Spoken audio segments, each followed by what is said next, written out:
Please be seated.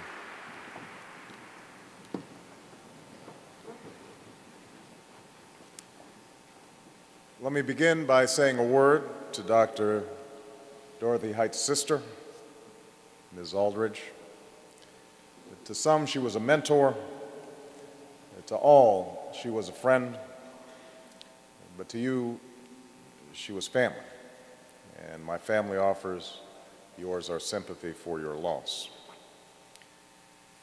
We are gathered here today to celebrate the life and mourn the passing of Dr. Dorothy Height.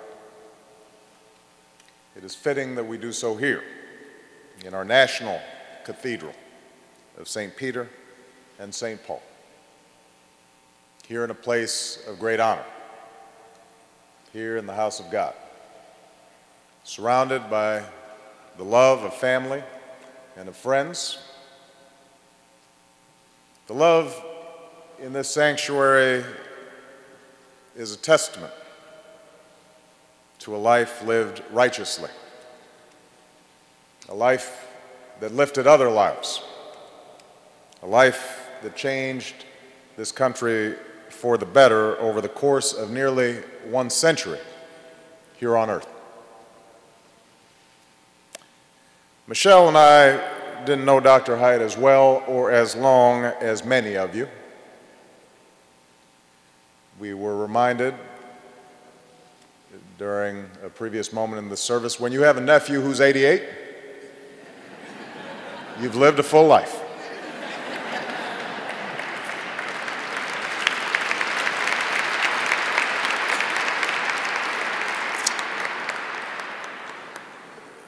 But we did come to know her in the early days of my campaign, and we came to love her as so many loved her. We came to love her stories, and we loved her smile, and we loved those hats that she wore like a crown, regal. In the White House, she was a regular. She came by not once, not twice, 21 times. She stopped by the White House. We took part in our discussions around health care reform in her final months. Last February, I was scheduled to see her and other civil rights leaders to discuss the pressing problems of unemployment. Reverend Sharpton, Ben Jealous of the NAACP, Mark Morial of the National Urban League. Then we discovered that Washington was about to be blanketed by the worst blizzard in record, 2 feet of snow. So I suggested to one of my aides, we should call Dr. Height and say we're happy to reschedule the meeting. Certainly if the others come, she should not feel obliged. True to form, Dr. Height insisted on coming, despite the blizzard. Never mind that she was in a wheelchair. She was not about to let just a bunch of men in this meeting.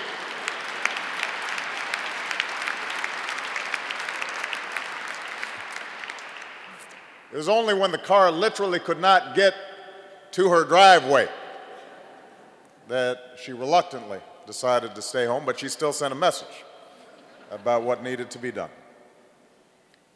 And I tell that story partly because it brings a smile to my face, but also because it captures the quiet, dogged, dignified persistence that all of us who love Dr. Height came to know so well. An attribute that we understand she learned early on.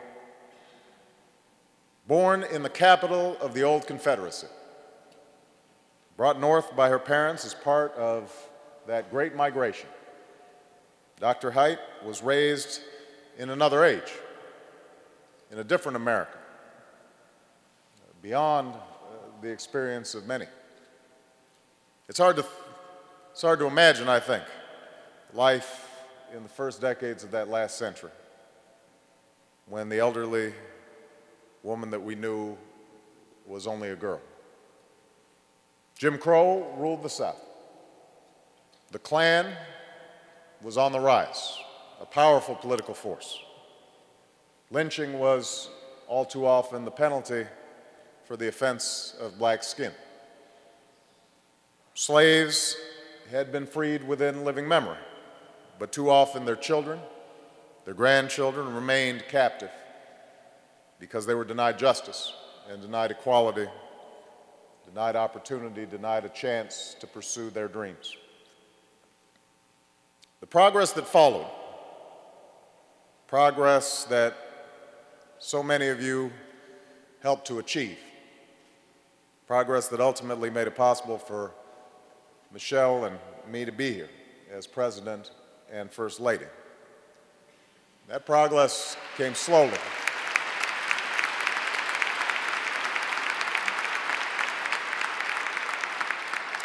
That progress came from the collective efforts of multiple generations of Americans, from preachers and lawyers and thinkers and doers, men and women like Dr. Height, who took it upon themselves, often at great risk, to change this country for the better.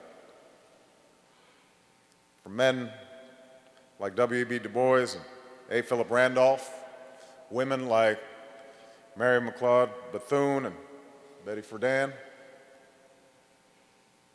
There are Americans whose names we know. They are leaders whose legacies we teach.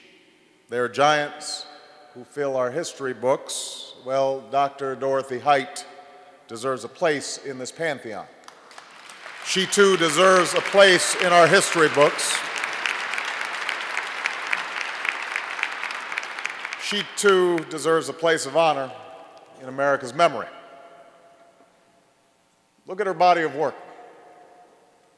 Desegregating the YWCA, laying the groundwork for integration on Wednesdays in Mississippi, lending pigs to poor farmers as a sustainable source of income, strategizing with civil rights leaders, holding her own, the only woman in the room, Queen Esther, to this Moses generation, even as she led the National Council of Negro Women with vision and energy,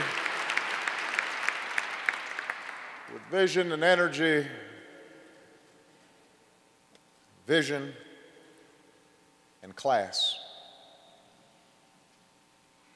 But we remember her not solely for all she did during the Civil Rights Movement. We remember her for all she did over a lifetime, behind the scenes, to broaden the movement's reach, to shine a light on stable families and tight-knit communities, to make us see the drive for civil rights and women's rights not as a separate struggle, but as part of a larger movement to secure the rights of all humanity, regardless of gender, regardless of race, regardless of ethnicity. It's an unambiguous record of righteous work,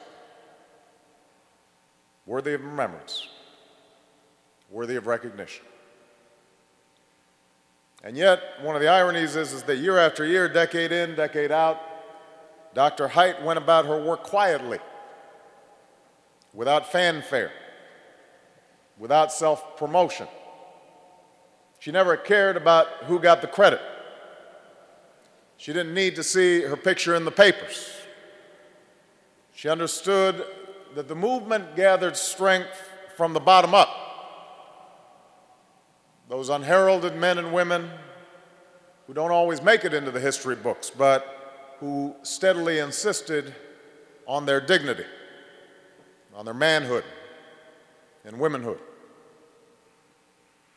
She wasn't interested in credit.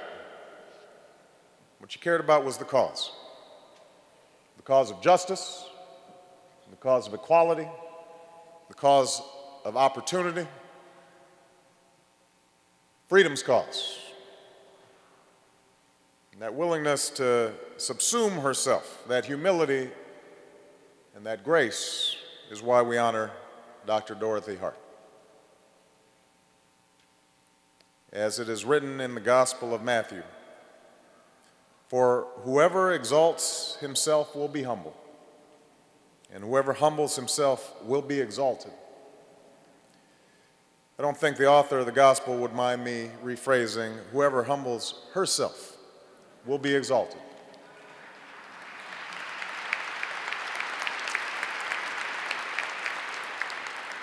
One of my favorite moments with Dr. Height, this is just a few months ago. We had decided to put up the Emancipation Proclamation in the Oval Office. And we invited some elders to share reflections of the movement. And she came, and it was an intergenerational event. So we had young children there as well as elders, and the elders were asked to share stories. And she talked about attending a dinner in the 1940s at the home of Dr. Benjamin Mays, then president of Morehouse College. And seated at the table that evening was a 15-year-old student, a gifted child, as she described him, filled with a sense of purpose, who was trying to decide whether to enter medicine or law or the ministry. And many years later, after that gifted child had become a gifted preacher, I'm sure he had been told to be on his best behavior, after he led a bus boycott in Montgomery and inspired a nation with his dreams, he delivered a sermon on what he called the drum major instinct. A sermon that said we all have the desire to be first. We all want to be at the front of the line. The great test of a life, Dr. Martin Luther King Jr. said, is to harness that instinct, to redirect it towards advancing the greater good, towards changing a community and a country for the better, toward doing the Lord's work. I sometimes think Dr. King must have had Dorothy Height in mind when he gave that speech. For Dorothy Height met the test. Dorothy Height embodied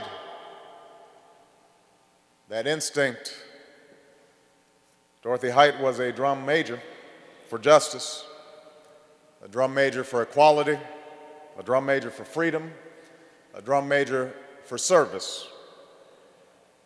And the lesson she would want us to leave with today, the lesson she lived out each and every day, is that we can all be first in service. We can all be drum majors for a righteous cause. So let us live out that lesson.